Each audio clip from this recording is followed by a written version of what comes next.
Hello everybody, today we will discuss about the Schrödinger wave equation for one dimensional particle in a box.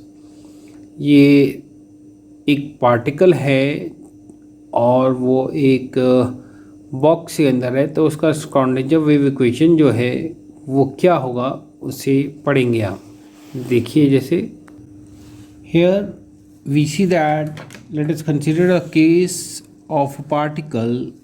There is a particle just showing moving with velocity m in x direction between the two rigid walls. These are the two rigid walls a and b at a distance of x equal to 0 and x equal to L.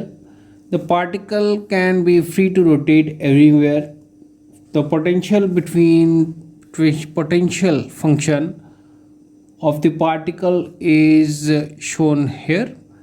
Potential is infinite when it is less than x equal to 0 and when it is x equal to L.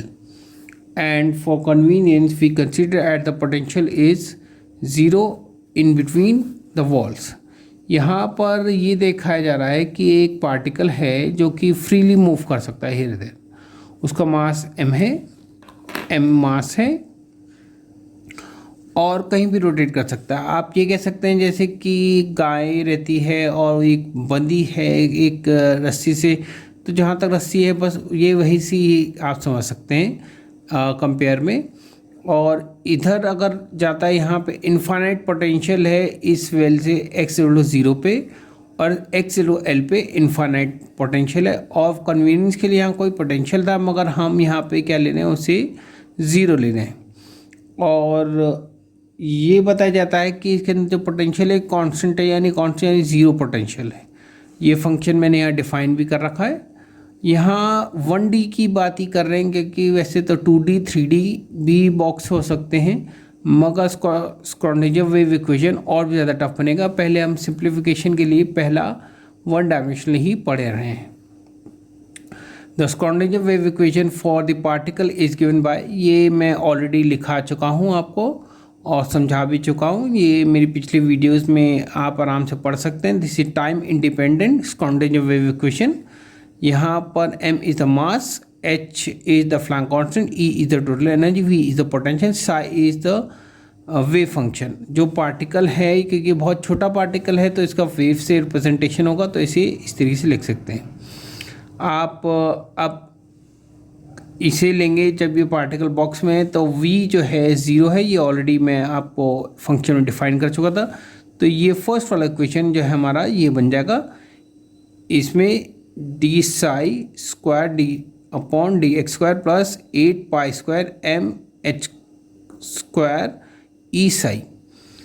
Convenience के लिए ये जो portion है इतना portion हम इसे के ले रहे हैं क्योंकि बार बार लंबा एक्सप्रेशन लिखने की बजाय इसे शॉर्ट में लिखेंगे। तो हमारा थर्ड इक्वेशन ये रहा। फोर्थ इक्वेशन हम इसके आगे इस तरीके से लिखेंगे। यहाँ फोर्थ इक्वेशन हमारा यही बन जाएगा, d square psi d x square plus k square psi is equal to 0। General solution इसका जब देखेंगे तो हमारा आएगा ये psi x A sine k x plus B cos k x where A B are the constant. इसे constant और हमें इन्हें डिफाइन करना है, तो हम क्या करेंगे बाउंड्री कंडीशन अप्लाई करेंगे। Boundary condition applying at x equal to 0, x equal to 0 पे साइज भी 0 है। अगर आप देखें इधर हम इसी पिछली कंडीशन में देखें साई एक्स इक्वल टू 0 पे साई जो है यानी probability of finding the particle is 0। तो यहाँ पे साई जो है वे फंक्शन 0 है और यहाँ पे भी 0 है, तो यही बाउंड्री कंडीशन। तो इस बाउंड्री कंडीशन को लाते हैं यानी कि बाउंड्री पे क्या कंडीशन है। तो हमने साइज इक्वल टू 0 इस इक्वेशन में पुट करा, साई 0 साइन 0 कॉस 0 इज़ 1, ये टर्म 0 हो जाएगा यानी हम कहेंगे b इज़ ऑल्सो 0। तो ये फिफ्थ इक्वेशन हमारा क्या बनेगा, therefore psi x equal to a sine k x. अब फिर से अप्लाई करेंगे, applying the boundary condition again, तो हमको क्या मिलेगा psi equal to 0 at x equal to l. ये मैं ऑलरेडी अभी आपको बताया था। तो हमारा इक्वेशन 0 आएगा, ए साइन के एल। 0 जो है साइन एन पाई पाएगा, यानी जितनी बार भी पाई आएगी तो वैल्यू हम इसे साइड रखेंगे। अगर इसे इक्वलेंट रखते हैं के एल, तो के की वैल्यू जाएगी n pi l, where n is the integer, n is the length of the आपका बॉक्स है। तो सेकंड इक्वेशन हमारा यही इक्वेशन जो है ये कैसे बन जाएगा, इससे आप देखेंगे psi x is equal to a sine n pi x l. Now from equation 6 and third equation, यानी कि आपका जो हमने के की वैल्यू ली थी यहाँ पर, ये देखें आप के स्क्वायर की वैल्यू, ये इक्वेशन, और जो हमने निकाली है के की यहाँ पर से, k is equal to n pi l, इन दोनों को इक्वलेंट रख देंगे तो हमारी वैल्यू आएगी 8 pi square m e h square n square pi square l square.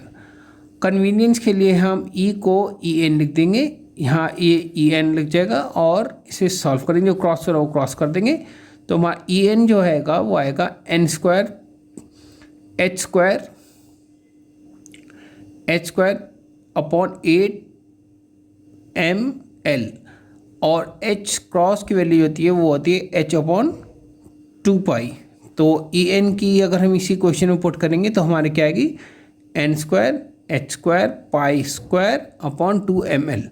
अब एन इज इक्वल टू 1 रखते हैं तो ये 1 होगा, तो हमारी इक्वेशन ये बन जाएगी। सेकंड में जब हम n इज इक्वल टू 2 रखते हैं तो हमारी ये वैल्यू आएगी, यानी ये टर्म जो है ये फर्स्ट इक्वेशन का ही है ये वाला टर्म, तो हम 4e1 लिख सकते हैं। सिमिलरली जब n इज इक्वल टू 3 रखते हैं तो en की जो आएगी वो 9, और ये टर्म जो है हमारा पूरा, ये जो टर्म है ये पूरा सेम आएगा, दैट मीन e1 9e1। इसी तरीके से हम अगर 4 रखते हैं, 4 टर्म रखते हैं तो n इज इक्वल टू 4, तो e n is equal to 16 pi square h square 2 m l, यानी 16 एन आ जाएगा। Now the normalization of the wave function, normalization होता है 1, जो हम स्क्वायर लेते हैं 1, ये नॉर्मलाइजेशन की कंडीशन है।